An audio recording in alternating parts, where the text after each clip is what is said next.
Va ora in onda Liberamente, variazioni e scorribande con Giovanni Sallusti. Eccomi qua. Sono venuto a vedere lo strano effetto che fa la mia faccia nei vostri occhi e quanta gente ci sta. Buonasera a tutti e bentornati a Liberamente, variazioni e scorribande qui su Radio Libertà. Allora, stasera avrei una domanda semplice da fare alla collega storica inviata Rai, storica conduttrice di TG, scrittrice Tiziana Ferrario. E la domanda è: ma che problemi ha con la famiglia, nella fattispecie con la famiglia del vicepresidente degli Stati Uniti J.D. Vance? Lo dico perché su X la Ferrario, che è un punto di riferimento del giornalismo progressista mainstream italiano, ha postato delle foto del viaggio di J.D. Vance in Europa in questi giorni. Sapete che si è confrontato con Ursula von der Leyen e immaginiamo che l'ottica ideologica dirigista che rappresenta Ursula von der Leyen sia rimbalzata contro il muro di Vance, quindi sarà interessante anche capire l'esito prettamente politico di questo confronto. Ma stando invece al tema, in queste 4 foto si vede Vance accompagnato nel viaggio dalla moglie di origini indiane e dai suoi 3 figli che lui tiene in braccio, tiene in spalla, insomma, con cui dimostra di avere un trascinamento paterno diciamo normale e quotidiano. Ebbene, la Ferrario, postando queste foto, ha scritto indignata: ma sempre con questi bambini appesi al collo da esibire come buon papà anche nei viaggi ufficiali. J.D. Vance, vicepresidente USA, non ce l'ha una babysitter? Deve discutere di cose serie, al lavoro non si portano i bambini. Li mandi a scuola e non ci prenda in giro. La Ferrario si sente presa in giro dal fatto che J.D. Vance si fa accompagnare dalla famiglia nei suoi viaggi diplomatici. Ora, per carità, se proprio volevamo fare un ragionamento serio sull'ostentazione ributtante dei bambini, potevamo pensare ai bambini palestinesi indottrinati, a cui viene messo in mano un mitra a meno di 10 anni, a cui viene insegnato l'odio antisemita fin da piccolissimi da parte di Hamas.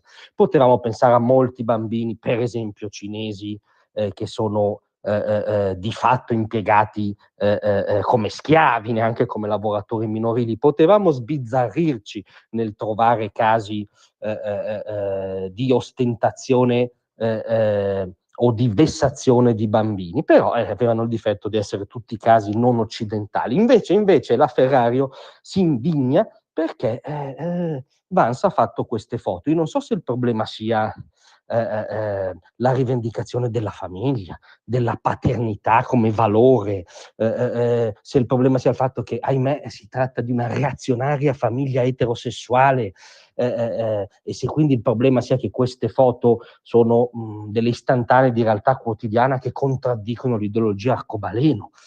Io tutto questo non lo so. Ho un consiglio da dare alla Ferrario, però un consiglio di lettura.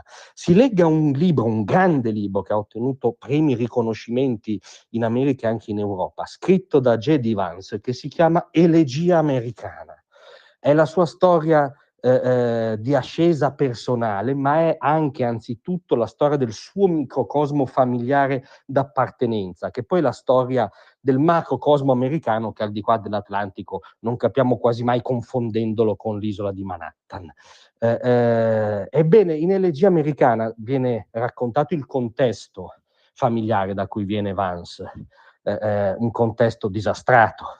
Il padre se n'è andato poco dopo che è nato, la madre aveva problemi seri di tossicodipendenza, una famiglia in cui non era raro avere abusi o forti tensioni, è stato cresciuto in gran parte dai nonni, il tutto nel contesto di quella Rust Belt deindustrializzata grazie alle scelte globaliste e di fatto filocinesi di quell'elite democratica, no? Famiglia Clinton in testa, che deve piacere tanto alla Ferrario. E forse lì, leggendo Elegia americana, può capire perché Vance tiene al valore della famiglia, al valore anche della serenità e sì, della normalità familiare, e perché ci tiene a dirlo, perché lui in un certo senso non viene da una storia così. In un altro senso, se la Ferrario legge Elegia americana, trova anche però in questo contesto disastrato da cui è partita la biografia di Vance, trova anche quella spinta, diciamo, pre-razionale, volontaristica americana di andare avanti comunque, trova comunque in mezzo a tutti questi drammi, incomprensioni familiari, spesso anche il valore di base comunque del riconoscimento di appartenere a una stessa storia, trova anche un orgoglio nazionale che dovrebbe, sarà un'altra parolaccia oltre a famiglia per la Ferrari, immagino, di questa,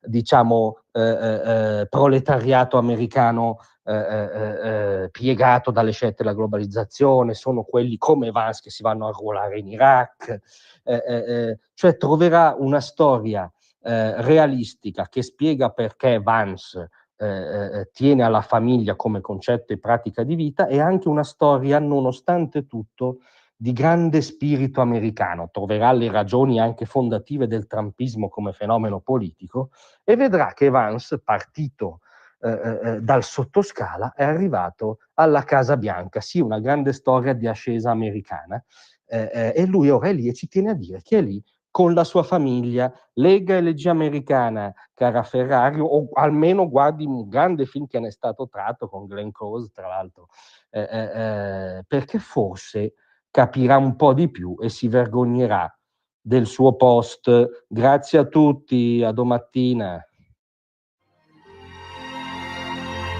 Tra un